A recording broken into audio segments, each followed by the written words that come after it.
Crazy Reddit stories. I'm back with another one, my friend. I know y'all appreciate these insane stories from random people on the internet, and I got three good ones for you today. Now, before I get started, I will say that you shouldn't feel too bad if you have trouble following along while listening to these stories because they're all written in very informal, non standard English. They're written the way that people tend to talk, which obviously is not always in the most standard way. So don't feel bad if you can't understand everything the first time you listen to it. And if you want a transcript and also a vocabulary guide explaining the more advanced words and phrases, then just click the link in the description and subscribe to the podcast on Patreon. Now, I will stop from time to time and explain a few words and phrases just to make sure that you can follow the main idea of the story, because there are some words that are important to know. But other than that, I won't be stopping too much. And I'll also be reading a bit slowly just to make sure I don't make too many mistakes and fuck up the flow of the story. All right, my friend? So let's get right into it. The first story is about two friends who are taking a road trip across America and they decide to make a pit stop in Austin, Texas. Here we go. This is a long story. You won't be disappointed. So in 2008, me and my boy Joey took a 10-month road trip across America. I was 23, he was 25. 4 to 5 months in, we went to Austin, Texas. We got into town at about 11 p.m. and went to the first bar we could find. We met two ladies, both late 40s, early 50s cougars. Now, cougar is actually an animal, but when we use the word cougar in reference to an older woman, it describes somebody who's typically in their 40s, 50s, maybe even 60s, who's interested in a relationship with much younger men, in this case, men in their 20s. So he says, we met two ladies, both late 40s, early 50s cougars. We danced and drank a lot with them. About 30 minutes before closing time, a married couple comes and joins our table. They seemed nice. The cougars knew the couple. We stay until the bar closes. One of the cougars invited me and Joey to her house for a nightcap, with the other cougar joining as well. Obviously, we went, with me driving, following her brand new red BMW convertible. We pull into this ungodly beautiful gated neighborhood with mansions galore. We get to homeowner Cougar's house, and it's crazy nice. So the four of us are out on her back patio drinking wine. 15 to 20 minutes after getting there, the married couple that joined us at the bar walks over. They were apparently the next door neighbors. The married couple tells Joey and I they own a bunch of tanning salons throughout Austin and ask if either of us would like a spray tan since they have the equipment next door in the basement of their multi-million-dollar home. I'm not keen on tanning or spray tanning, but Joey was all about it. So he goes with the couple, leaving me with both cougars. The three of us are on the patio for about 15 minutes when we hear glass shatter. Not like dropping a coffee mug. I mean a lot of glass shattering, coming from inside the homeowner cougar's house. In my inebriated or drunken state, and with complete lack of regard for what could have caused said shattering, I jump up and walk into the house. The tanning salon husband, who was about 5'10", 225, stout and in shape, is in the living room with a pickaxe. So let me break that down. He says the tanning salon husband, who was about 5'10", 225, stout and in shape. When he says 5'10", he means 5 feet 10 inches tall, which is probably 175 centimeters, I'm not sure. Then he says 225, which is his weight, 225 pounds, and he's in shape. So what you should understand is he's big, tall, and very strong. And then he says, I am 5'8", 140 pounds soaking wet. So he's 5 feet 8 inches tall, only 140 pounds soaking wet. Now, soaking wet literally means drenched in water. There's water all over you and your clothing. You're just very, very wet. But when people say that after they say their weight, what they mean is that they're barely that weight.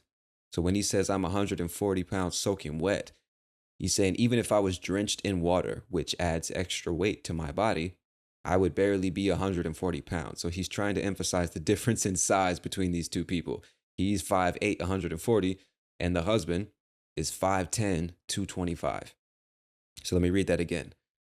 He walks inside and says, the tanning salon husband, who was about 5'10", 225, and in shape, I'm 5'8", 140 pounds soaking wet.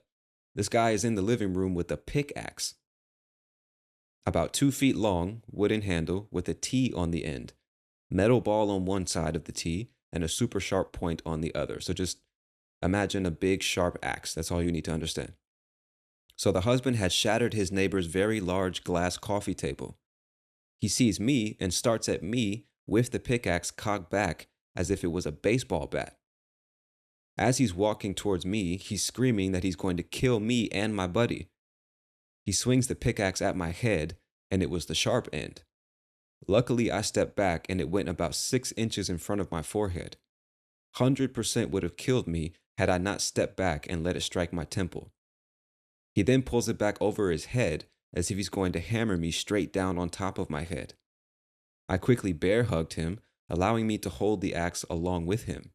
But the head of the axe is down by his butt and his arms were over his head, so I luckily had all the leverage, as he was much stronger than me.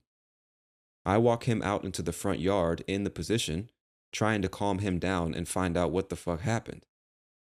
As we get to the front yard grass, I see Joey, stark ass naked, running down the street carrying his jeans.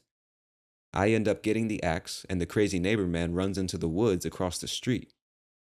It was at this point I look at my car, our only means of transportation on our 10-month road trip, and my 4-door Ford Taurus has all 4 windows shattered out.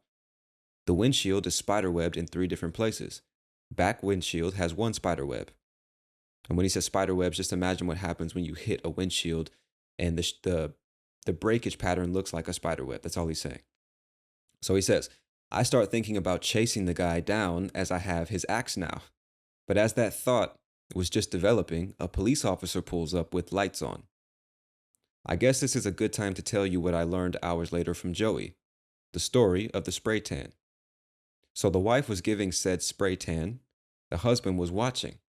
She told Joey to take his boxers off, which is his underwear. Joey obviously looked at the husband sideways like, dude, your wife wants me naked? And the husband said, oh, go ahead, it's fine. So he got naked. As soon as he did, the wife starts to perform oral sex on him, and the husband said, it's fine, Joey, enjoy. And he left them alone. Joey apparently thought it was an open invite to proceed to having sex with her, because that's what he did. She was apparently a loud lover, meaning she liked to scream during sex, because the husband came back in to see Joey having sex with his wife. He was apparently the, yeah, my wife can give you oral, but don't have sex with her type of guy, because he freaked out. Joey ran and the husband began to rampage with a pickaxe. So back to the front yard. The Cougars had apparently called 911 and explained the situation, because the cop immediately asked where the neighbor was. I was livid, or extremely angry, about my car. The cop wouldn't let me walk to the driveway from the porch to go look at my car, and I ended up in handcuffs sitting Indian style on the patio. And Indian style just means that he was sitting with his legs crossed. And then more cops show up.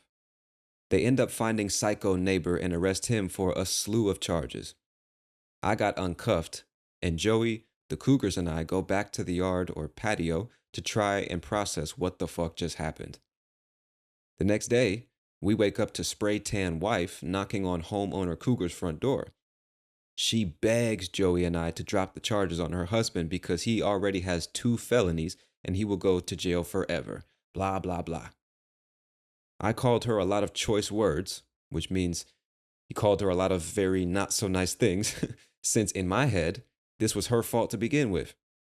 That's when she said she would pay to fix my car, which was 100% undrivable in its current state. After consulting Joey, we agreed if she would get it fixed on Monday. This went down on Saturday night, and it was Sunday morning now, and she agreed to pay it. So Monday, we got a ride in red BMW to the Austin, Texas District Attorney's office. We meet with the Assistant District Attorney and explain we want to drop the charges. We sign and get notarized a paper saying we drop charges. And the Assistant District Attorney tells us that even though we are saying we don't want to press charges, the city of Austin can still charge him. A detail we forgot to mention to the spray tan wife. Joey and I then drive my vehicle with broken glass covering the interior of my car and my head out the driver's window to see the road because the windshield was spiderwebbed. We go to a really small, family owned auto glass shop that was in the woods, as it was the closest one to the mansion neighborhood. The guys are laughing as they look at the car and say, "You boys pissed somebody off real bad." We were there a total of 7 hours waiting on them to replace all the windows and front and back windshields. And in this time, we told the story of Saturday night. The owner was really cool and actually gave us a beer to drink while we waited, which I didn't understand, but loved. So Joey and I had the idea to make some money from this venture. We asked said owner if he wanted to make some money as well, and he was game, which means he was interested. So the repairs cost about $750, and we told him we'd give him $1,000, almost all the money we had at the time, if he created a bill saying it cost $3,300 for the repairs. He happily did it for us. The next day, we meet tanning salon wife and husband, who had posted bail, at their bank. Joey stayed in the car because he didn't want to get killed by the husband. I was sitting in the lobby with the notarized "We are dropping charges" paperwork and the $3,300 bill for all new windows. They get there. I give her the bill, just praying they hadn't priced out all new windows on a car recently. And she gets in line without saying a word and gets 33 crisp Benjamins, which is $100 bills. I then give her the notarized paper and she gives me $3,300 in a very drug deal, Sopranos-esque over-under transaction. We then drove straight to Shreveport, Louisiana with our $3,300 to go to the Horseshoe Casino. That was our experience in Austin, Texas. If you got any questions, let me know. I have pictures of the car from the morning after, but they're in my email from 2008 and I'm having a hard time finding them. I'll post them in the comments when I find them. Hope you enjoyed. And yes, every single word of that story is 100% factual. All right. I don't know if I believe this story, man, word for word anyway, but he's saying it's factual and that's what actually happened. So just to recap, these guys are taking a road trip across America. They stop in Austin, Texas, in the deep South, and they go to the first bar they can find. They meet these two older women. They're having a good time. They're drinking and dancing. And one of the women says, "Why don't you come back to my place?" So they drive back to her place, and it's just this multi-million-dollar mansion, super nice and everything. And the neighbors that join them at the bar, or excuse me, the couple that join them at the bar just happen to be these ladies' neighbors. So they walk over to the house where everybody's drinking and chilling on the back porch. And one of the neighbors, the wife in this case, says, "Would you guys like to get a spray tan? Because we have the equipment in our house. We own tanning salons, so if you want to get a tan, we'll give you one." And the guy telling the story says, "No, I'm not really interested in that." But his friend Joey was definitely interested. So he leaves with them and apparently goes to get a spray tan. And the wife says, "Well, take off all of your clothes, get naked." And the friend is looking at the husband like, "Your wife wants me to get naked, bro? Is this okay?" And he's like, "No, no, go ahead. It's fine. It's totally fine. Do your thing." So he gets naked and she starts giving him oral sex, fellatio, head.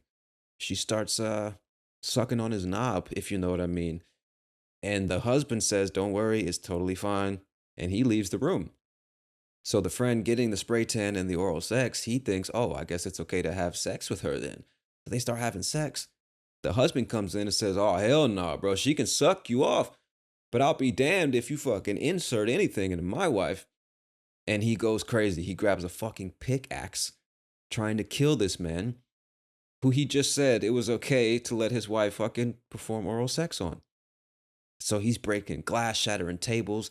He breaks all the windows in these people's cars and shit. And then the friend telling the story comes in, like, what the fuck is going on? He gets into a scuffle with the husband holding the axe. He manages to take him outside, take the axe away from him, and the husband just takes off. He runs away. Then the cops show up and they solve the situation or figure things out. Then the next day, the wife is like, "Please don't press charges on my husband because he's already got 2 felonies." And all you need to know about felony is they're very serious crimes, right? They're not misdemeanors. They're not simple crimes like shoplifting or something like that. And so in the US, if I'm not mistaken, in most states, once you have 3 felony charges, that third one, if you get convicted, you're going to prison for life. You're not getting out. So she's begging with these guys, "Please don't charge him. If he gets another felony charge, he will go to prison for life." Blah, blah, blah.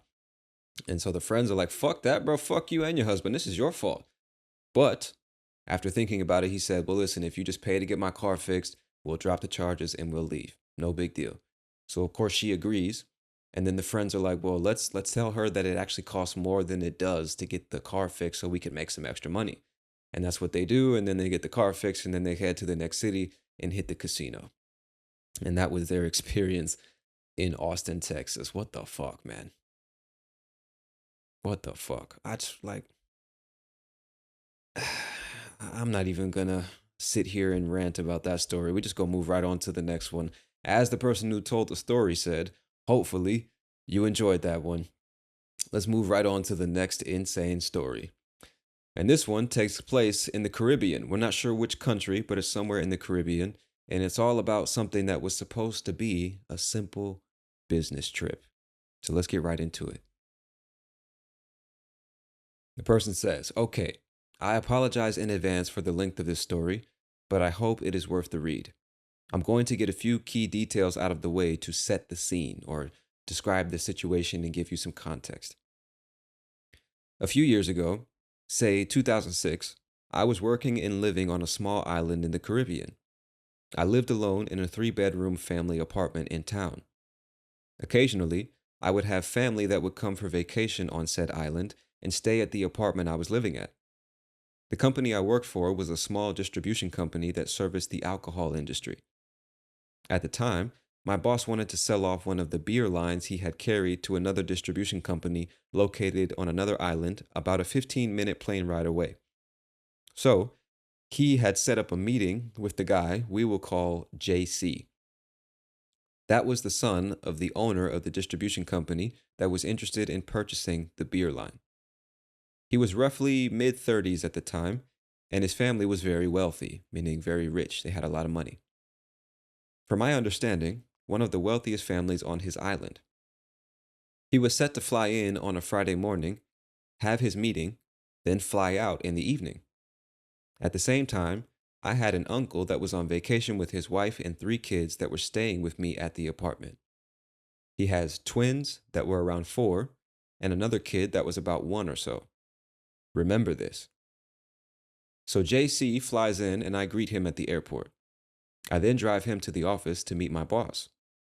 My uncle is also a friend of the boss and sits in on the meeting. They talk for a few hours or so, and then they decide to grab some lunch before his 4 p.m. flight. I join them for lunch, and they have a few drinks while eating. A few drinks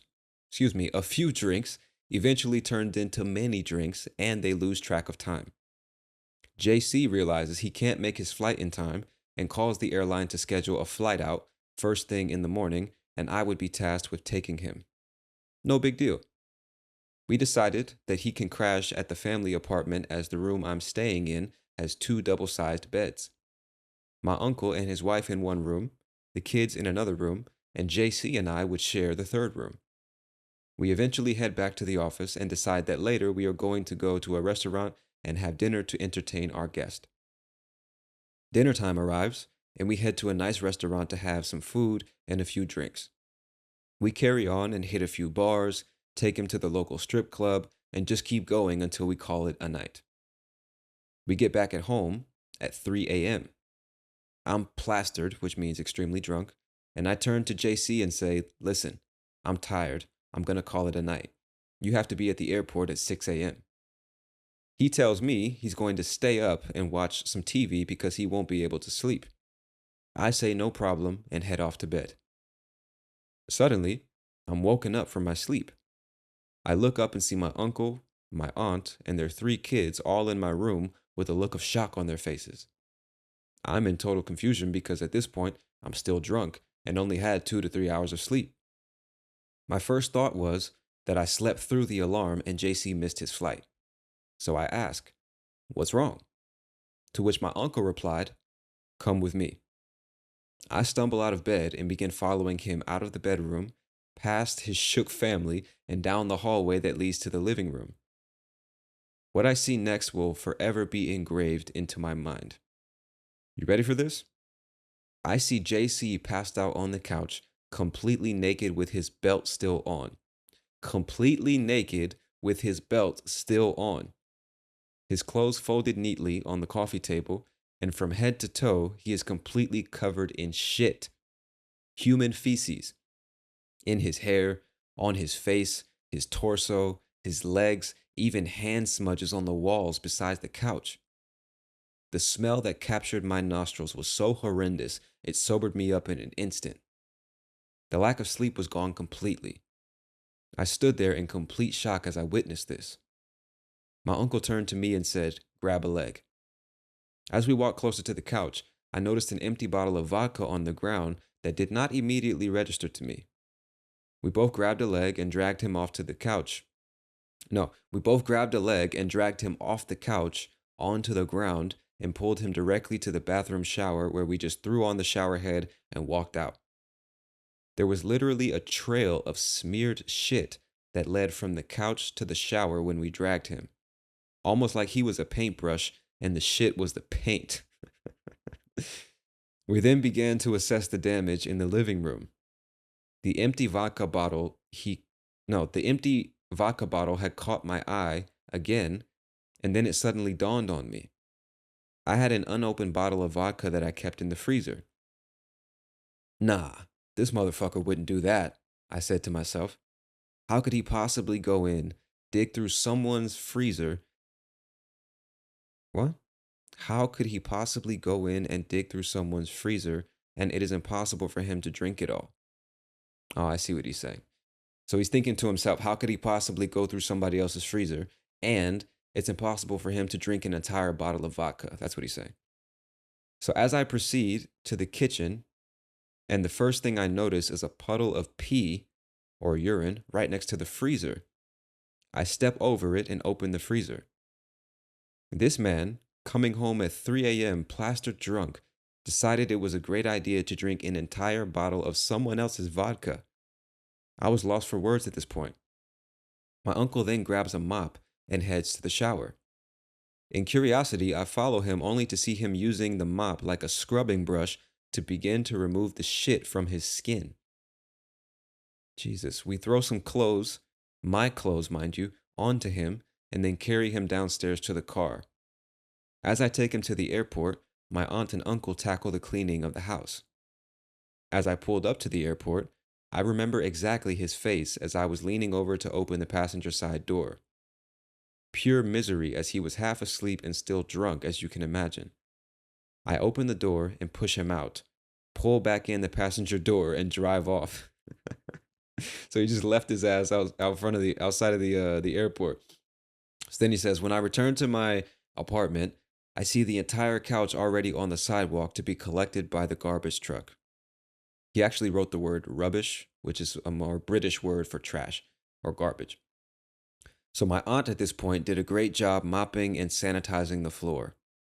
I asked my uncle, how in the hell did you come to find him like this? Did you happen to wake up early or just see him like this? No, I read that wrong. I asked my uncle, how in the hell did you come to find him like this? Did you happen to wake up early and just see him like this?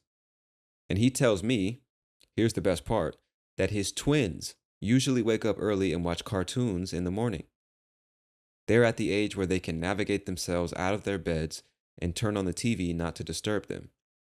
And the kids innocently walking in the living room that morning were the first to see and immediately ran into their room and said, "Mommy, Daddy, there's a naked man on the couch." He then flew out of bed in confusion and ran out to find him this way. Passed out, naked, and with porn showing on the TV. The porn might explain why he decided to get naked.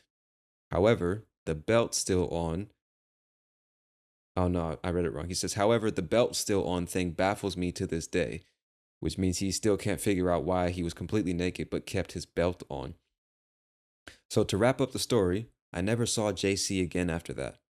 I have no clue if he ever knew what happened. He did, in fact, purchase the beer line for my boss, and we will never know if guilt made him buy it.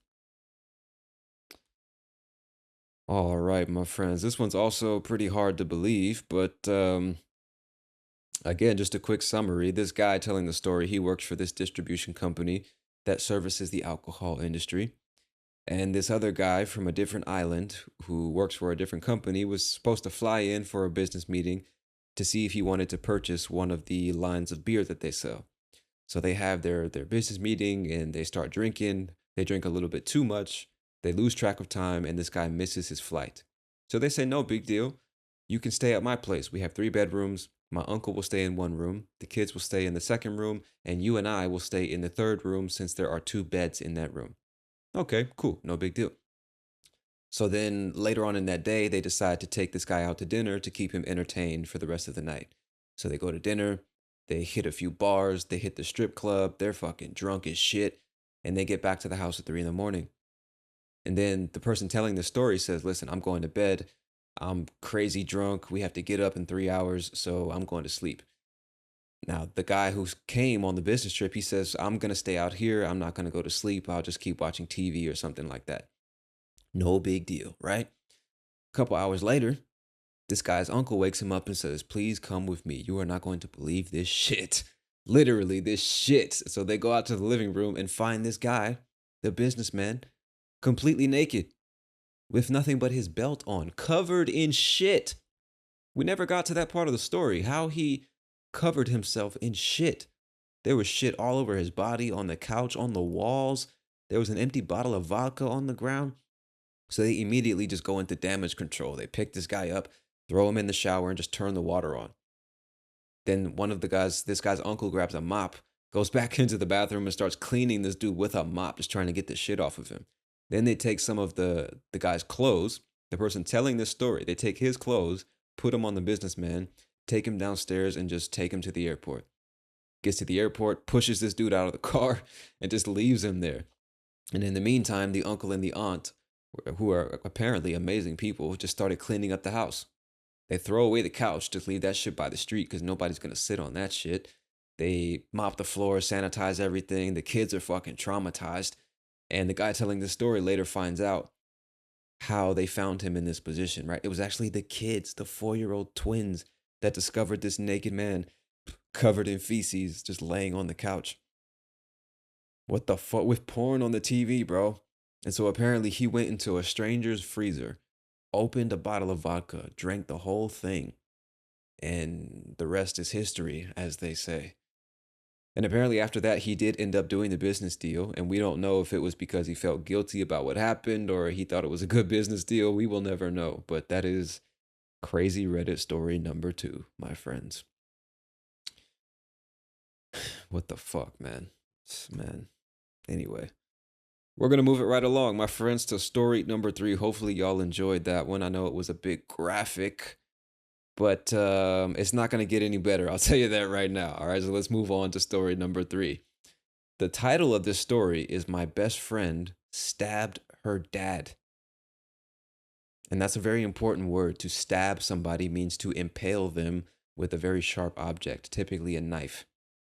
So her best friend stabbed her own dad. Let's get right into it, y'all. Here we go. So she says, let's name this girl Samantha. So Samantha and I met in high school freshman year, and freshman year is the first year of high school. So I met Samantha freshman year. We grew close as we were both borderline misfits. She more than I. She was a very sweet girl, very shy, and you could tell she was looking to break free of the religious background she came from. I, on the other hand, was emo. I was everything she wanted to be. Her words. So we began a friendship and she learned a lot from me. She started to change. She would tell me her parents were getting upset that she was straying from her religion and beliefs. She didn't care. She admired me. She looked up to me. I didn't let that be a thing, though. I saw her as a friend. I didn't look down at her, and I didn't take advantage of her admiration. We were friends. So after a while, we became best friends. I was always at her house, or she was always at mine. She mentioned a boy. Let's call him Jake. She said she's been hanging out with him and thinks she likes him. This is where things started getting a little weird. She told me that they were ninjas and they were going to start a group of ninjas. She would draw ninjas all over her schoolwork. She became a tad obsessed with ninjas and Jake. It worried me a little bit. Anyway, so one day we're sitting in class and we're on this kind of free time. She turns to me and starts talking about us being sisters and how she wishes we could live, how she wishes she could live with me and us be actual sisters. I tell her I'd love that and I'm sure my mom would be okay with that if she ever lost her parents or whatever the case. Now, that's a very important sentence in this story, and also an extremely weird thing to say when somebody tells you that they wish you could be sisters. Why would you say that? Like, I'm sure my mom would be okay with that if you ever lost your parents. That's such a weird response, bro. But anyway, just remember that sentence. Let me read the whole thing again. She turns to me and starts talking about us being sisters and how she wishes she could live with me and us be actual sisters. I tell her I'd love that, and I'm sure my mom would be okay with that if she ever lost her parents or whatever the case. This was not in a serious tone. I did not wink at her. I did not insinuate anything at all. But the next day, she drew up her ninjas attacking people. So if you remember, she's drawing ninjas all over her paper. And the next day, now she's drawing her ninjas actually attacking people. I saw this and didn't say anything about it. She asked me one time, "So, if my parents died, would you adopt me?" Let me say that again. The next day, she's drawing ninjas attacking people. I saw it and didn't say anything about it. And she asked me one time, "So, if my parents died, would you adopt me?" I think you can see where this story's going, but let's continue. I thought, what a weird question, but I said yeah and laughed afterwards. The next morning, everyone is talking about Samantha. She's nowhere to be seen. The rumor spread like wildfire. Samantha stabbed her dad. I was in shock. I was in total disbelief. This wasn't real, and she is in no way capable of doing that. Or was she? The days go on, and I get called into the counselor's office. Excuse me. The days go on, and I get called into the counselor's office where a detective starts asking me what I know. I tell her everything as I do not want to be involved or blamed for any of this. They let me go back to class, and I am sobbing, meaning crying very hysterically. This girl who I became best friends with really tried to take out her parents just so I could adopt her. It wasn't real. I blamed myself. I couldn't sleep or eat. I felt like my words pushed her to do it. To this day, almost 10 years later, I still feel a small amount of guilt. I've talked to her since then. She says a part of it was Jake's fault and says not to feel any guilt as she did everything on her own. She told me what happened that night. She said she dressed in all black. She dressed in all black, grabbed a kitchen knife, and went into her parents' room. She said she couldn't see too much, but heard her dad move and ask what was going on before she started stabbing his face and hands, which were shielding his face. Let me explain that. So, this girl, apparently, dressed in all black like a fucking ninja, grabbed a kitchen knife and went into her parents' room. It was completely dark, so she couldn't see that much, but she heard her dad moving in bed and asking what was going on. She then proceeds to stab his face and hands, and his hands were shielding his face. Now, to shield yourself basically means to use something to block whatever's trying to attack you. So his hands were shielding or covering his face, and she's stabbing his hands and his face, trying to murder this nigga, bro. So let's continue. Let me read that one more time. She said she dressed in all black, grabbed a kitchen knife, and went into her parents' room. She said she couldn't see too much, but heard her dad move and ask what was going on before she started stabbing his face and hands, which were shielding his face. He survived. She said it felt like stabbing a watermelon. She said it felt like stabbing a watermelon. Now, every time I see a watermelon, that's all I think about. She was admitted to a psychiatric facility after the ninja's drawings were found, among other things.